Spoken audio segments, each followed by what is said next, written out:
E nessa noite de hoje, né, vamos falar de um tema do Evangelho segundo o Espiritismo, que é o capítulo 6, o Cristo Consolador.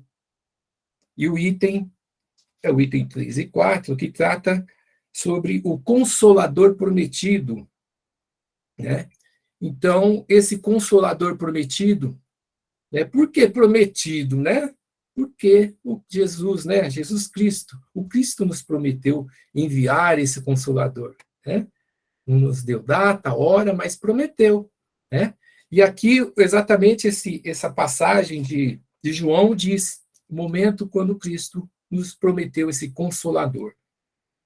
Diz aqui, Jesus, segundo João, se me amais, guardai os meus mandamentos, e eu rogarei ao Pai, e ele vos dará outro Consolador, para que fique eternamente convosco, o Espírito de verdade, a quem o mundo não pode conceber, porque não o vê, nem o conhece, mas vós o conhecereis, porque ele ficará convosco e estará em vós. Mas o Consolador, que é o Espírito Santo, a quem o Pai enviará em meu nome, vos ensinará todas as coisas e vos fará lembrar de tudo o que tenho dito. Então, este Consolador prometido pelo Mestre Jesus, né, nada mais é que a nossa abençoada doutrina espírita, né? Esse Consolador que está presente nas nossas vidas, nos fortalecendo. Então, Jesus, né, ele pediu a Deus para enviar outro Consolador, porque Jesus, né, o nosso grande mestre, Consolador também, ele solicitou ao Pai, olha, envie outro Consolador à humanidade, para ensinar as coisas, todas as coisas, né, e para relembrar, né, o que ele havia dito. Então, essa missão, ele já se comprometeu, já sabendo, né, que muita coisa não podia ser dito naquele momento, e, ao mesmo tempo, muitas coisas nós iríamos esquecer. Então, ele já naquela época, né, 2000 anos atrás, se comprometeu a enviar esse Consolador prometido. Ora, então ele não podia dizer tudo. Por quê, né? Não era o momento. Ora, se nós lembrarmos, né, aquela época, e nós falamos que o Consolador prometido, essa revelação, né, por esse Espírito de verdade, esses Espíritos maravilhosos, e essa classificação por Allan Kardec, né, é um momento apropriado que veio, porque anteriormente, né, Jesus veio na segunda revelação e Moisés veio na primeira revelação, né? Então, se nós lembrarmos Moisés, por exemplo, naquele tempo rústico, né, o grande legislador e líder religioso que ele era, né? Ele tinha uma incumbência, ele era um missionário também para já começar a trazer, porque a gente fala assim, a doutrina espírita não brota do dia para a noite, né? Houve todo um planejamento pelo Cristo, né? Esse nosso governador do planeta Terra. Ele planejou, e muito antes, né? Ele já vem planejando isso. E com certeza Moisés, esse grande missionário também, legislador da época, líder religioso, ele traz a ideia de Deus único, né? Os 10 mandamentos que ele recebeu, aliás, mediunicamente, né? Lá no Monte Sinai, onde a sua característica ali principal era justiça e direito, ou seja, para conduzir esse povo de uma forma mais rústico ainda, né, mas de uma forma justa, né, e na forma do direito. Tanto é que o olho por dente, dente por dente e olho por olho naquela época ainda era presente, mas era o povo que exigia um comando mais duro, né, para ir realmente a dominando essas mentes, esse comportamento, essa forma de conduzir, né, o próximo, porque tudo ali era dizimar tribos, regiões, era muito na vingança, né? Então, teve a necessidade de Moisés chegar e trazer isso, né? se nós pegarmos até os dias de hoje, se nós pegarmos os 10 mandamentos que Moisés trouxe, né? Não matar e não furtar, poxa, se nós obedecêssemos isso, não matássemos e não roubássemos, o mundo estaria outro, né? Com certeza. E as leis sociais mesmo hoje, todo o nosso planeta, né? Estão aí nas constituições, nas leis sociais, que se roubar e se matar tem punições graves, ou seja, já faz parte da lei dos homens, né? Então, de certa forma, mesmo que seja uma lei social imposta, a gente já, de uma certa forma, é obrigado a obedecer. Né? E Jesus ele vem na segunda revelação e traz para a humanidade, né, fundamentos de vivência legítima, né, do bem e do amor ao próximo. Né? Pela boa nova que Jesus trouxe, Deus se revela aos homens como o Pai de bondade e de misericórdia, né? E o amor para que seja aí um roteiro essencial de transformações das nossas vidas. Então, isso é muito importante. Então, Jesus ele vem trazendo a boa nova, exaltando o amor. Anotei até uma frase que Jesus disse, que vocês ouviram o que foi dito, né? Ame o seu próximo e odeie o seu inimigo. Ou seja, a primeira revelação. Mas ele vem com a segunda, mas eu lhes digo, amem os seus inimigos e orem por aqueles que os perseguem. Ou seja, ele deixou o maior mandamento, inclusive, amar a Deus sobre todas as coisas e o próximo como a ti mesmo. Então ele vem falar muitas coisas, né, revelar muitas coisas, falar da vida futura, da reencarnação, né, através das suas parábolas, semeou o caminho da humanidade rumo à transformação moral. É o desapego, muitas vezes, de bens terrenos da época, e veio isso consolidando. Então, veio plantando. Outros filósofos vieram antes dele, né? O próprio Sócrates, Platão. O Sócrates faz parte, inclusive, da codificação espírita. Então, foi todo um terreno preparado, né, de forma tranquila, tudo a seu tempo. Tudo a seu tempo, para que a gente pudesse verdadeiramente colher algo, né? Então, aí sim, veio aí esse nosso Consolador, que é a nossa doutrina, que traz leis divinas, leis naturais, por isso é eterna, né?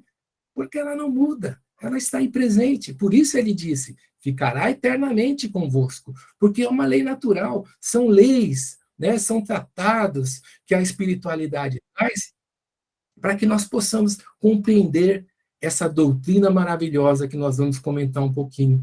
E dentro dessa doutrina, nós sabemos que é presidida, como o mestre disse, enviarei, né, o Espírito de verdade, presidida por esse Espírito responsável, sim, pela coordenação de todos os demais espíritos benfeitores que chegam, né, e auxílio a este codificador, esse missionário Allan Kardec, na elaboração, na classificação dessa doutrina, esse corpo doutrinário que vem, né, para fazer efeito, com correções, com lembretes, ou seja, né, publicando para nós, né, trazendo para o nosso conhecimento todo esse corpo doutrinário maravilhoso.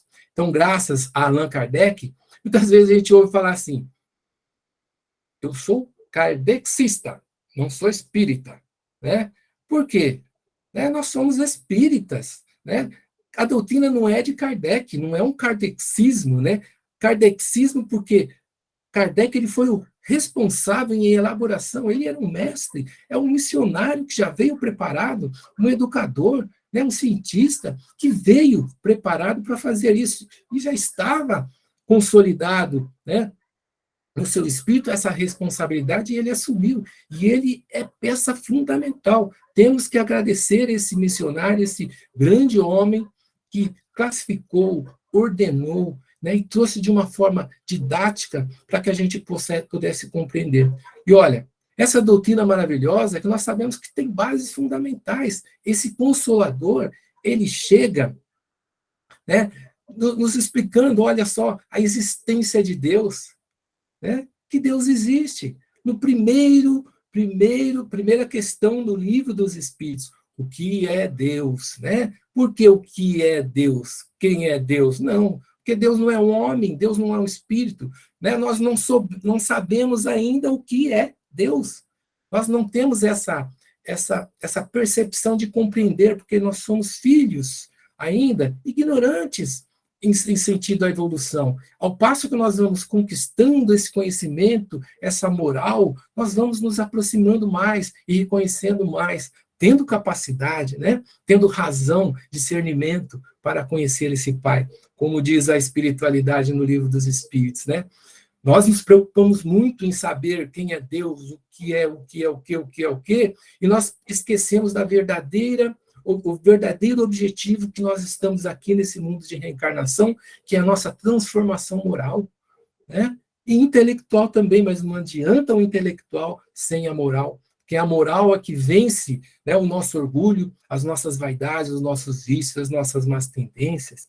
Então, nós temos que buscar essa moral aliado, sim, à intelectualidade, que vai nos dar a capacidade de compreender e entender, porque Deus está aí, presente em tudo, né? Como diz o livro, no primeira questão, é a inteligência suprema, é a causa primeira de todas as coisas, ou primária, mas que nós precisamos entender que esse Deus existe, ele é justo, ele é maravilhoso, né? Ele nos dá todas as condições na sua composição de criação perfeita, porque ele é perfeito, ele é justo, né? Nós é que não compreendemos ainda a sua divina justiça. Então, ao passo que nós vamos entendendo esse corpo doutrinário, né? Essa doutrina que Jesus traz na terceira revelação, através desse espírito de verdade, né? E dessa teia de espíritos que foi coordenado, porque nós sabemos, esses espíritos não vieram do nada, eu vou lá dar uma mensagem lá para a doutrina. Não, olha, o Sócrates veio, ele já faz parte desse trabalho de reencarnações sucessivas, trazendo e preparando tudo isso. Então, nós sabemos que Deus é perfeito, né? Tudo vem no seu tempo. Então, nós temos que, essa existência de Deus, saber dessa existência. A doutrina nos traz como base também a imortalidade da alma, né? Antes de sermos seres humanos, filhos dos nossos pais carnais, né? Nós somos, na verdade, espíritos filhos de Deus, somos espíritos eternos, né? Reencarnando sucessivamente. Olha só, a doutrina nos traz nessa imortalidade da alma, nos fala que a morte não existe. Que bênção saber que a morte não existe. Né? Quando eu estou desencarnando, partindo, eu tenho essa certeza de que eu continuo, de que o corpo fica, né? Mas que eu vou voltar num próximo corpo, num projeto diferente, seguindo a minha evolução, seguindo os ensinamentos do Mestre. Então, tudo isso me fortalece. Isso tudo me dá consolo. Olha aí o Consolador prometido através das suas revelações.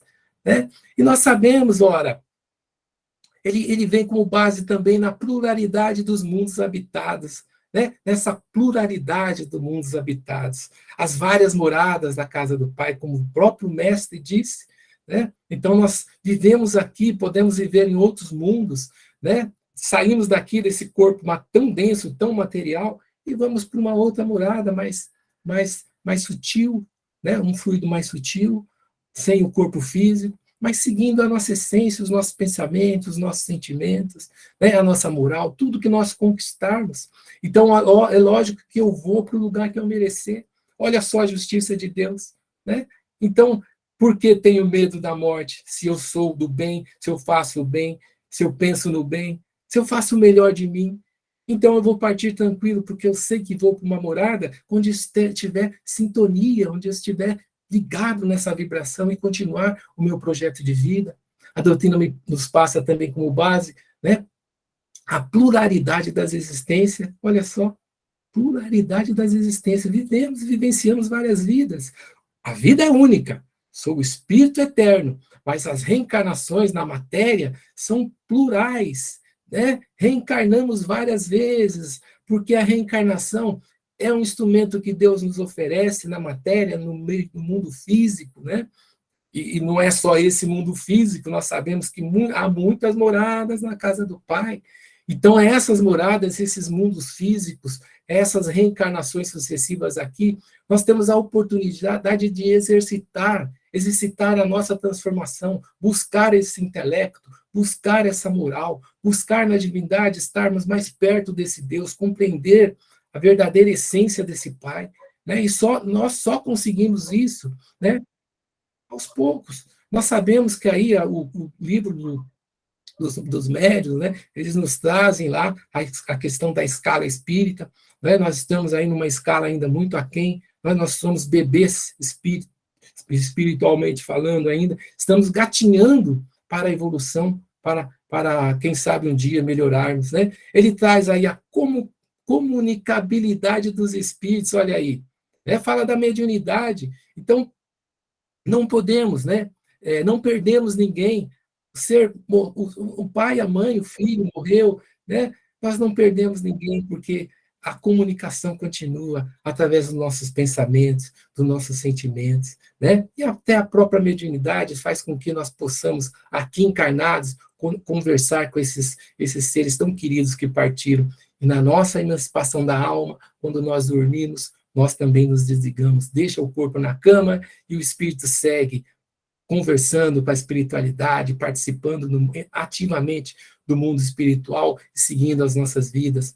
Então, essa doutrina consoladora é isso, ela nos consola porque ela nos fala que a morte não existe, né? E Deus é bom e misericordioso, que nós temos que seguir esse roteiro maravilhoso que o Mestre Jesus nos deixou, porque o consolo vem quando nós compreendemos que somos seres em evolução, que a morte não existe, que somos filhos de Deus e que o bem está conosco. E se nós estivermos sempre com o bem presente, criamos essa couraça de luz. Por isso Jesus disse: fazei brilhar a vossa luz. Vamos fazer brilhar a nossa luz, a nossa doutrina maravilhosa, para agregarmos sempre coisas melhores em nós e seguirmos em frente.